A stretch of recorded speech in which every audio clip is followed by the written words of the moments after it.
So we have some massive news, and hopefully there will be even better news by the time you guys see this video. Now, as of today, and let me refresh this. As of today, we do not have an update from the Writers Guild of America's side.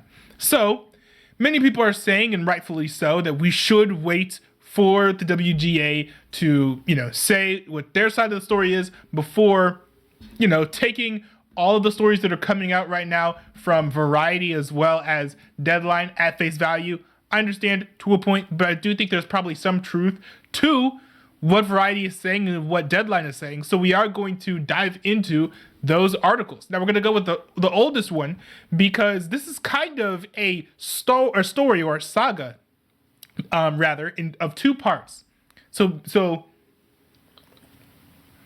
the first part is, there were some negotiations that lasted from this morning all the way over until about like 5 or 6 p.m. And so that's what this article is about. Now, I'm assuming that they're getting all of their information on this article from AMPTA. This wasn't exclusive, so someone leaked them the story. We're not sure who. A lot of people in the negotiations seem to think that Bob Iger has been leaking stories to the press, but I don't know if there's any evidence or confirmation of that, and he's also denied that. But anyways, a second day of negotiations between the Writers Guild and studios has concluded. No deal at hand is present. So a deal, as of recording this video, has not been struck yet. But it looks like they are basically at the 1 yard line. It's first and goal, basically, if you watch any football. They say here they are drilling down into the fine print in the hopes of reaching a new 3-year contract within hours or days.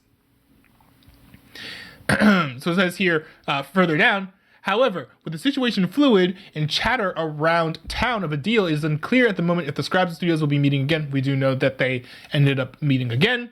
And who gets together could come tomorrow or on Tuesday. Yeah, we kind of know that as well.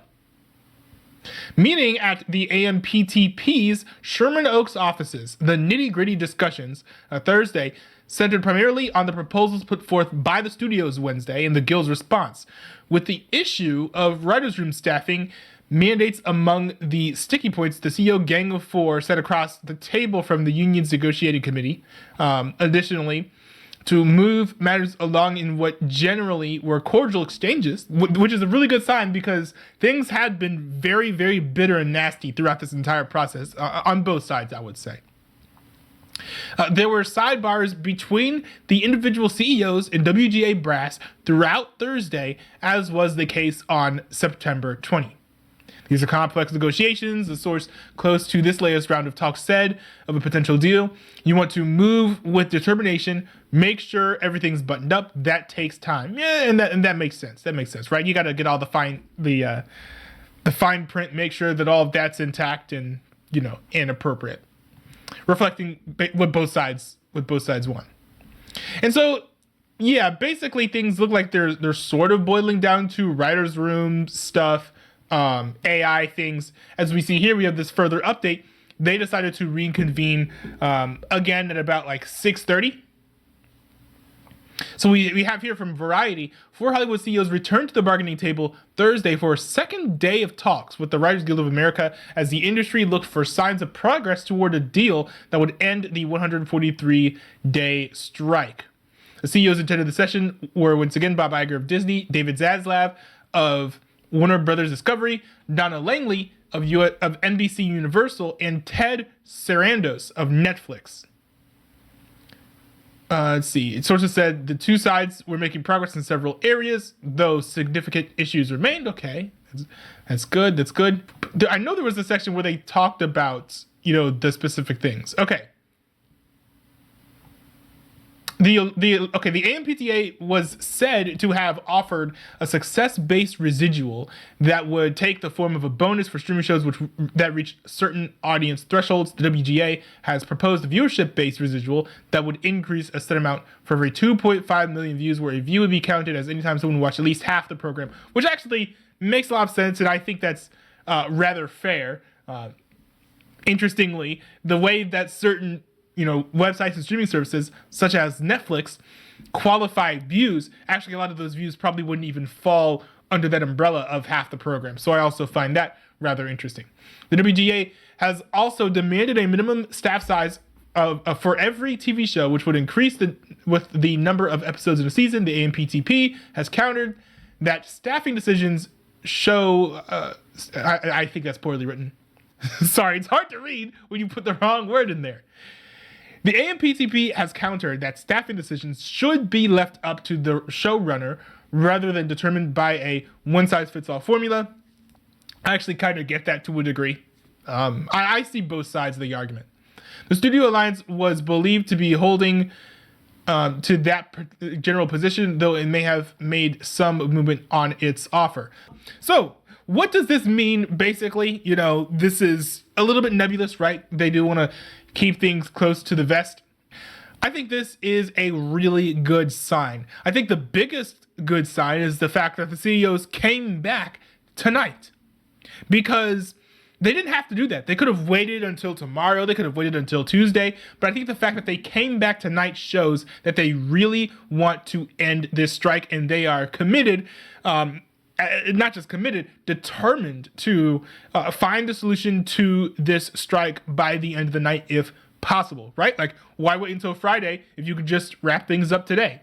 So they seem to, kind of get the urgency here that pretty much everyone has been pointing out, which is that, like, this needs to be solved, like, in soon.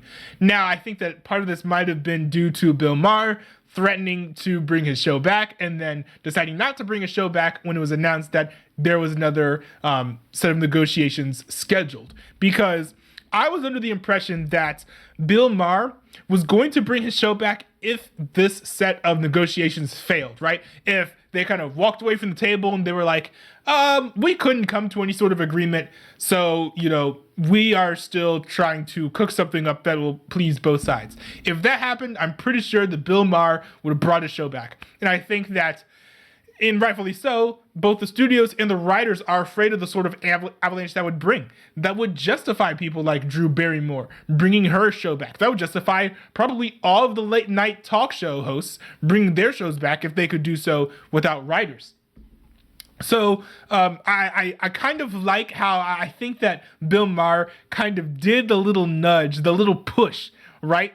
That kind of led to these talks happening. Because if you remember, the new day for negotiations, which was yesterday as the time of recording, was not announced until Bill Maher said he was bringing his show back. So Bill Maher might have single-handedly saved Hollywood and resolved these strikes, or at least been the catalyst for this occurrence. It does look like the studios are deciding that they do want to pay residuals, which is really good news, because I think that's the biggest sticking point, or at least one of the biggest sticking points, because a lot of people who are writing shows for streaming, they're just not getting paid, basically. So the fact that the studios want to move in a positive direction to that, I think, is a really good sign. But I think it also means that, if you've noticed, right, all these streaming services have been increasing their prices. I think that this means they're going to continue to increase their prices. And here's why. Generally speaking, when you look at cable, the way the residuals are paid is they're paid out of ad revenue. So basically, you watch a movie on, let's say, FX, right? And there are like 3 or 4 ads. The advertisers will pay for that ad space, and then the broadcaster will then take that money and then use that to pay out the residuals. Now, on streaming, when you don't have ads, you can't really do that, right?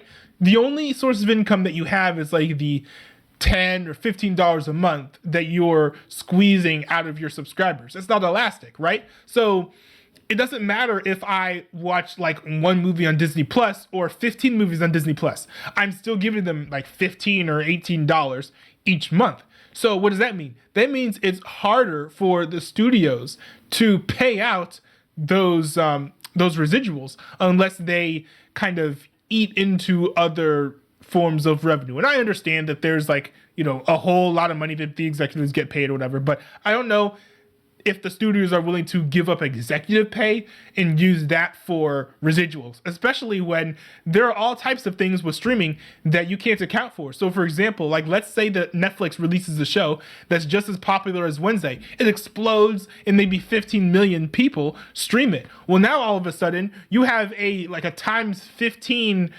magnitude of the amount of residuals you have to pay out. It's an unreliable, way to do it. It's an inelastic income stream that is going to have to be used to pay an elastic value over time. That's just not going to work. It's not going to work at all. So I suspect that these streaming services, and I think that they've been doing this for months actually, they've been preparing for this moment, for the end of the strike, to pay these residuals, because and I know this is going to sound mean, but I'm pretty sure this is what they're trying to do.